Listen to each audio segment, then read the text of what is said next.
So লা লিগা আর controversy is back. তো লা লিগা শুরু হবে আর কন্ট্রোভার্সি হবে না, এরকমটা তো হয় না।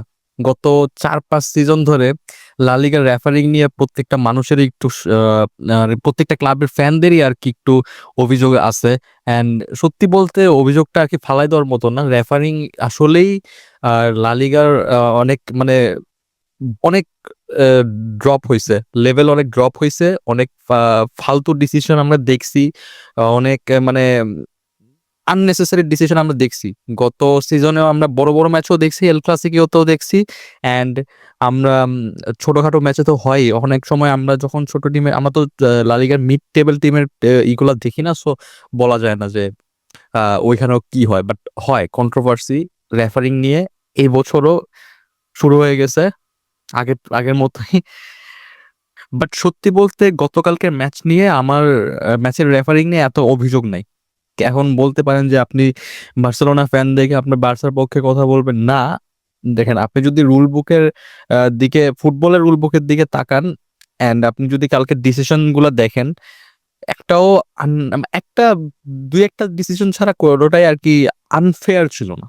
মানে এমন হইতে পারতো যে রেফারি ওইটা নাও করতে পারতো ওইটা, কিন্তু আনফেয়ার বলতে গতকালকের ম্যাচে আর কি কোনো ডিসিশন আমার কাছে লাগে না। প্রথমত যেইটা নিয়ে কন্ট্রোভার্সি শুরু হয়েছে, যে যে ইয়ামালের এই সরি রাফিনিয়ার first goal, Yamal side line থেকে বল নিছে অ্যান্ড সবার মনে হইতেছিল যে ওটা আউট হয়ে গেছে। দেখেন, এটা আপনারা জানেন কি জানেন না, বাট একটা বল যদি আপনার হচ্ছে সাইড লাইনের, যে সাইড লাইন বা আপনার যে ফুটবল পিচে যে লাইনগুলো থাকে, সম্পূর্ণ যদি ওটা ক্রস না করে তাহলে ওইটাকে আউট হিসেবে ধরা হয় না। সো আপনি যদি গিয়ে দেখেন ওই পিকচারটা, সো ওইটা সম্পূর্ণ আউট ছিল না। সো ওইটা মানে যারা যারা কমপ্লেন করতেছিল যে ওটা একটা ছিল, আউট হয়ে গেছিল ball, so that was not out. ঠিক আছে, ওকে। সো দ্বিতীয় যেটা নিয়ে কন্ট্রোভার্সি হয়েছে সেটা হচ্ছে যে মায়োরকার একটা প্লেয়ারকে, মিডফিল্ডার ছিল, হ্যাঁ মিডফিল্ডার ছিল, আমার নাম মনে নাই, okay second yellow and red card দিছে। এখন মানুষের কথা হচ্ছে যে এত মানে ওইটা রেফারি আর কি ওকে একটা চান্স দিলেও পারতো, যে সাথে সাথে ইয়েলো দেখাই দিছে অ্যান্ড রেড কার্ড দেখাই দিছে। এখন দেখেন ভাই, কার্ড তো ছিল, ফাউল তো লিগ্যাল ছিল, তাই না? এখন এটা রেফারির উপর, রেফারি ওকে চান্স দিবে পিচের উপর আর একটা ওয়ার্নিং দিবে, নাকি রেড কার্ড দিয়ে দিবে, এটা রেফারির ব্যাপার। কিন্তু ফাউল তো আর মানে ইলিগাল ছিল না, ওটা ক্লিয়ার ফাউল ছিল। ও আগে একটা ইয়েলো কার্ডে ছিল অ্যান্ড দেন একটা ক্লিয়ার আননেসেসারি ফাউল কমিট করছে ইয়ামালকে। সো ডেফিনেটলি ও ওটাকে কার্ড তো ডিজার্ভ করে। আমি এখানে কোনো দোষ দেখতেছি না, ঠিক আছে। বাট সবচাইতে বড় কন্ট্রোভার্সি যেটা হয় ওটা হচ্ছে ফেরান টোরেসের সেকেন্ড গোল নিয়ে। এখন দেখেন, আহ, যখন ইয়ামাল বলটা শুট করছে, প্লেয়ার শুয়ে পড়ছে, ঠিক আছে, মাথায় লেগে হেড ইনজুরি, এখানে এমন হইতে পারতো রেফারি চাইলেই ম্যাচটা থামাইতে পারতো, কিন্তু ও তো থামায় নাই। যেহেতু আপনার রেফারি এখনো হুইসেল দেয় নাই, আপনি কিভাবে আর কি আপনি থাইমা যেতেছেন, আপনার প্লেয়ার সবাই ওই প্লেয়ারের দিকে পয়েন্ট আউট করতেছে যে প্লেয়ার পড়ে গেছে। এটা রেফারির উপর, পিচের উপর ম্যাচ কন্ট্রোল করার জন্য রেফারি আছে, তাই না? তো আমি ওখানে ফেরান টোরেসের কোনো দোষ দেখতেছি না, বিকজ প্লেয়াররা তো রেফারির হুইসেলের অনুযায়ী আর কি খেলবে, তাই না? তো ওইখানে কোনো হুইসেল বাজানো হয় না, রেফারি চাইলে দিতে পারতো। আমি যেটা বললাম আগে যে অনেক ডিসিশন আছে রেফারি চাইলে দিতে পারতো, কিন্তু এমন না যে ওই ডিসিশন গুলা ভুল।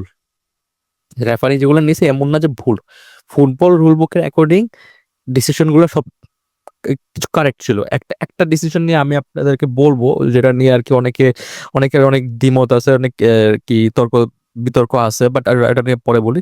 এটা নিয়ে বলি, এখানে কোনো হেড ক্ল্যাশ হয় না, বল হিট করছে।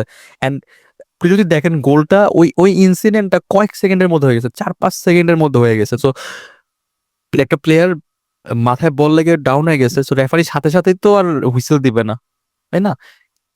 আর এমন যেটা বললাম যে হেড ক্লাস তো হয় নাই। আচ্ছা, তো আমার এখানে লাইট চলে গেছিল, সরি অ্যাবাউট দ্যাট। তো যেখানে ছিলাম আমরা, যে রেফারি যে ফেরান টোরেসের গোল নিয়ে, ভাই রেফারি যদি হুইসেল না দেয় খেলা থামানোর কোনো রুল নাই, ঠিক আছে? সোজা হিসাব যেটা, এর থেকে শর্টকাটে কিছু বলার নেই। ওকে, সো থার্ড কন্ট্রোভার্সি যেটা হয় সেটা হচ্ছে যে আম, ওই মুরিকির হচ্ছে ট্যাকেলটা জোয়ান গার্সিয়ার উপর।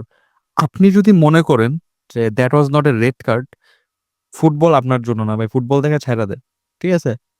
If you think that that was not a red card and আপনি যদি ওইটা নিয়ে আর্গিউ করেন যে ওটা টাচ লাগে না বা ই লাগে না, আপনি বুঝেন এই হাইটের পা উঠানো মানে কি? আপনি জোয়ান গার্সিয়ার ফেস দেখছেন? Did you watch his face? আপনি যদি দেখে দেখে থাকেন তাহলে ভাই, আর এরপরও যদি বলে থাকেন যে that was not a red card, তাহলে কিছু বলার নাই। ঠিক আছে, আপনি ফুটবল কি বলে ওই যে live football before football leaves you, ঠিক আছে? এর থেকে আর বেশি কিছু বলার নাই। বাট অ্যাট দ্যাট পয়েন্ট কি হয়, মায়োরকা ফ্যানরা মনে করে যে সবকিছু তাদের এগেনস্টে যাইতেছে, ঠিক আছে? সবকিছু এটা ইন্টেনশনালি করা হইতেছে, মানে এটা একটা আর কি তাদের কাছে মনে হইতেছিল যে পিছে সবকিছু তাদের এগেনস্টে যাইতেছে, এটা মনে হয় মানে বার্সেলোনার প্রতি বায়াস, যে কারণে আর কি একটা হিট মোমেন্ট তৈরি হয় স্টেডিয়ামে। অ্যান্ড এটা স্বাভাবিক, আপনি যখন নিজের হোম টিম এরকম সাফার করবে, আপনার মাথা গরম হবেই। বাট যে কন্ট্রোভার্সিটা নিয়ে যেই টপিকটা নিয়ে সবার আর কি একটা মানে আর্গুমেন্ট চলতেছে, সেটা হচ্ছে যে রাফিনিয়ার ওই ট্যাকেলটা, মানে ওইটা ওই ট্যাকেলটা কি রেড কার্ড ছিল নাকি ছিল না? এখন আমি বলি আমার ওপিনিয়ন, দেখেন, প্রথমত রাফিনিয়া ওইটা হচ্ছে ট্যাকেল মারে নাই, ঠিক আছে?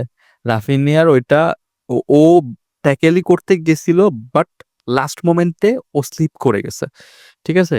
ইন্টেনশনালি ছিল না, ও স্লিপ করে দেন হচ্ছে লেগে গেছে। দেখেন এখানে রেফারি ইয়েলো কার্ড এই কারণে দিছে যে ও স্লিপ করছে, ঠিক আছে? ও যদি ইন্টেনশনালি ট্যাকেল করতো, আই নো ওটা অনেক অনেক অনেক কি বলে হার্শ একটা ট্যাকেল ছিল, ক্যারিয়ার এন্ডিং ট্যাকেল হইতে পারতো অনেকের, আমি আমি অ্যাগ্রি করি, কিন্তু ও স্লিপ খেয়ে গেছে, বেচারা স্লিপ খেয়ে গেছে, আপনি কি বলবেন ওইখানে? That's why referee yellow card দিছে। বাট রেড কার্ড দিলেও হয়তো মনে করেন যে ওটা দিয়ে আর্গিউ করার মতো কোনো অপশন ছিল না, মানে এটা তো সম্পূর্ণ রেফারির উপর। সো আমার মনে হয় যে এই ডিসিশনটা ছাড়া বাকি যে কয়টা ডিসিশন হইছে, that was fair. Every decision was fair, ঠিক আছে? অনেকে কান্নাকাটি করতে পারেন, বাট দ্যাট ওয়াজ ফেয়ার, ফুটবলের রুল বুক অনুযায়ী ফেয়ার, ঠিক আছে? এখন অনলাইনে তো কিছু মানুষ থাকবেই যে আপনার এগেনস্টে কথা তো বলবেই, কারণ হচ্ছে এই থাকেই কিছু বার্সেলোনা ফ্যান আর কিছু রিয়াল মাদ্রিদ ফ্যান, আমি জানি আছে যে বার্সেলোনা ভালো কিছু করুক আর খারাপ কিছু করুক, একদল আছে খারাপ বলবে, অ্যান্ড রিয়াল মাদ্রিদ ভালো কিছু করুক খারাপ কিছু করুক, ভালো কিছু করলেও ওটা নিয়ে কন্ট্রোভার্সি করবে। সো এরকম টাইপের ফ্যান আছে।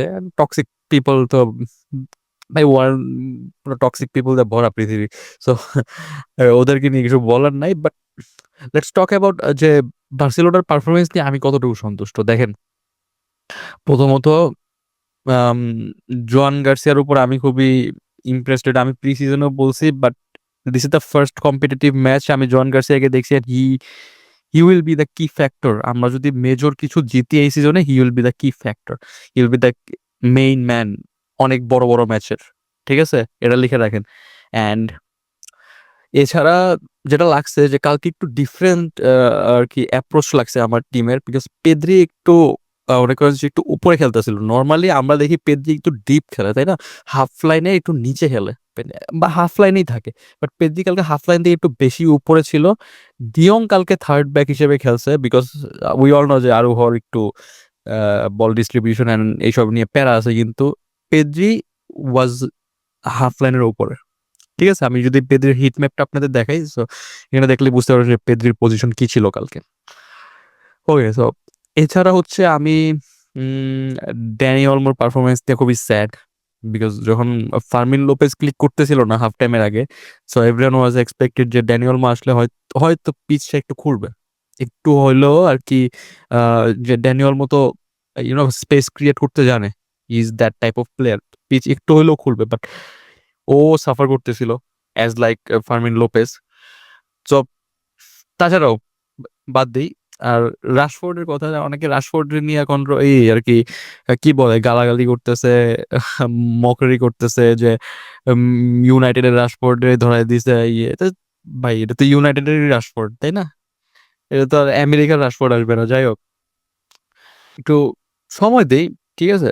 লোন প্লেয়ার, এমনি তো আমাদের এক্সপেকটেশন বেশি নাই, যদি ক্লিক করে ভালো, না করলে নাই। আমাদের একটা লেফট উইঙ্গার দরকার ছিল, আমরা আর কি পার্মানেন্টলি ওটার প্রবলেম সলভ না করতে পারলেও ইনস্ট্যান্টলি একজন নিয়ে আসছি। সো ক্লিক করলে ভালো, বিকজ ওর প্রতি এত এত ভয় নাই, আমার এক্সপেকটেশন নাই, বিকজ ও আমাদের লোন প্লেয়ার।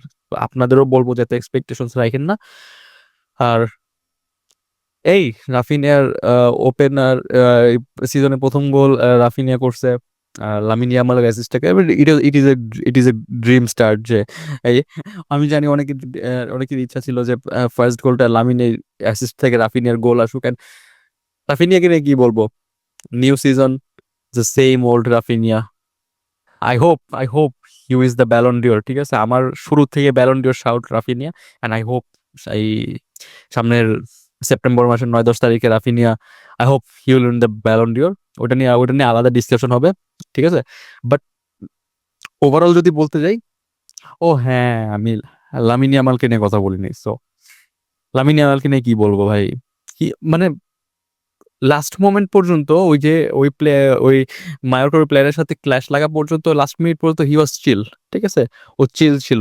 বাট যখনই আর কি একটু ক্ল্যাশ হয়েছে অ্যান্ড ফ্যানরা হুইসেল করা শুরু করছে, at that moment he delivered, he actually scored a brace, ঠিক আছে। And this is how you response to your criticism বা ক্রিটিক্স, যেটাই বলি ভাই।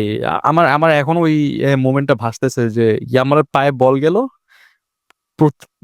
এই মায়োরকার ফ্যানরা হুইসেল দেওয়া শুরু করলো, and broom, everyone is সাইলেন্সড। So that's it. তবে আমি কালকে একটু অখুশি ছিলাম, সেকেন্ড হাফের পারফরমেন্সটা একটু ডাউন লাগতেছিল, বার্সেলোনাকে একটু মানে কনফিউজ লাগতেছিল, কিছু একটা মিসিং ছিল, কেন জানি দেখে মনে হইতেছিল।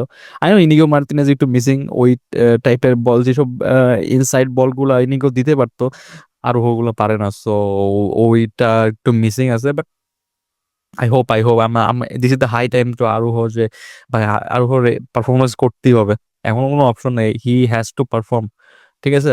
পারফর্ম না করলে ভাই জুতার বাড়ি, যেটাই হোক। বাট হান্সি ফ্লিকও বলছে যে হি ওয়াজ নট স্যাটিসফাইড, আমরা একটু স্যাটিসফাইড না, বিকজ আপনি 9 ম্যান মায়োরকার এগেনস্টে যদি এইভাবে খেলেন, there is very high possibility যে বড় ম্যাচে আমাদের সাফার করতে হবে। তবে একটা জিনিস ভালো লাগছে যে আমাদের ডিফেন্সিভ সলিডিটিটা বাড়ছে, ঠিক আছে, আগের সিজনের থেকে একটু মনে হইতেছে যে আমাদের ডিফেন্সিভলি আমরা অনেক ইমপ্রুভ করছি, কেন যেন মনে হইতেছে। তো যাই হোক, এই ছিল আম, বার্সেলোনার প্রথম ম্যাচ নিয়ে আমার ওপিনিয়ন রিয়াকশন, ঠিক আছে। ফার্স্ট ম্যাচ হিসেবে এটা ভালো একটা স্টার্ট, 3 গোলের লিডে win and 3-0 win and Joan গার্সিয়ার ক্লিন শিট, ভালো start. But I hope we should improve, if we want to win the Champions League, we have to improve, ঠিক আছে, কিছু কিছু জায়গায়। And I know Hansi Flick ওগুলা নিয়ে work করবে। অ্যান্ড আই হোপ আমরা আরো স্ট্রং হবো আগের থেকে। সো এই ছিল। আর যদি এই পর্যন্ত ভিডিও দেখে থাকেন, তাহলে ভিডিওতে একটা লাইক দিয়েন, আমার চ্যানেলটা সাবস্ক্রাইব করে নেন, আর ফেসবুকে দেখে থাকলে পেজটা লাইক দিয়েন। Thank you.